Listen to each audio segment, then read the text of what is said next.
Greetings, friends. Rudix here with another episode of Is This Game Scary? This week I'll be talking about Daymare 1998. A friendly word of warning that, as always, this video may or may not contain possible spoilers about the game, and if you haven't played it yet, then you've been warned. Daymare 1998 was a really wild ride for me because when I started off the game, I kept constantly pointing out how much the game really felt like a Resident Evil 2 remake clone. There were constant things that kept coming up in the game that just seriously screamed out to me, this is basically Resident Evil 2. Like 2 or 3 hours into the experience, someone in my Twitch chat pointed out that this actually more or less was a Resident Evil 2 clone, and that I wasn't actually crazy. Apparently, the project started out as a fan-made remake of Resident Evil 2. Then, eventually the team was invited to Capcom headquarters, where they were more or less told to stop working on the game, and instead of just scrapping the idea, they renamed it to Daymare 1998, and basically went from there making their own original IP. So anyways, with that out of the way, if you're spooked by zombies or the more modern-day style of Resident Evil games, then you'll probably find this terrifying. I, on the other hand, am not terrified of either of those things, and ended up just enjoying the journey for what it was. The other thing is, after discovering that it actually really was a Resident Evil 2 clone, I started spending a lot more of my time focusing on figuring out how the game separated itself from Resident Evil 2. Like, there's a lot of areas where you'll walk into a room and go, oh my god, this is part of RE2. But you can really tell when they finally let go of that and kind of started doing their own thing.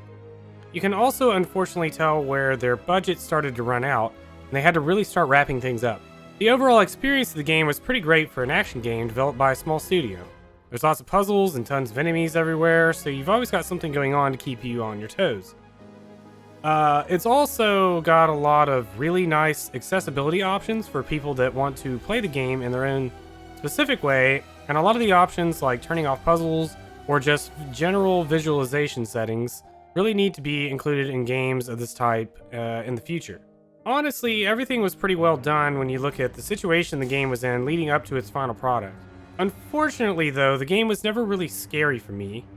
I definitely spent most of my time just looking at the scenery, for all the like Easter eggs and other just Resident Evil 2 type things. I never really felt like anything really spooked me at all. And like I said earlier, Resident Evil style games are just never really scary to me to begin with.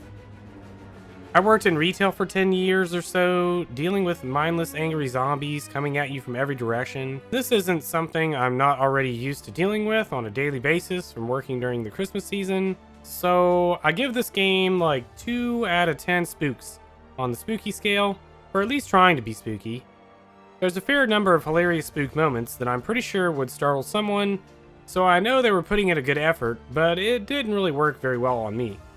I also give this game like 7 out of 10 on the just generally being like a good game scale. It definitely had its wide variety of problems, but in general I had a great time playing the game, so I give it that much. Anyways, if you enjoyed the video and would like to look forward to many more spooky game reviews in the future, be sure to like the video and subscribe to the channel. And if you're interested in seeing me actually play through a variety of games in real time, make sure you follow my Twitch stream at twitch.tv/Rudix. Thanks for watching, and see you next time.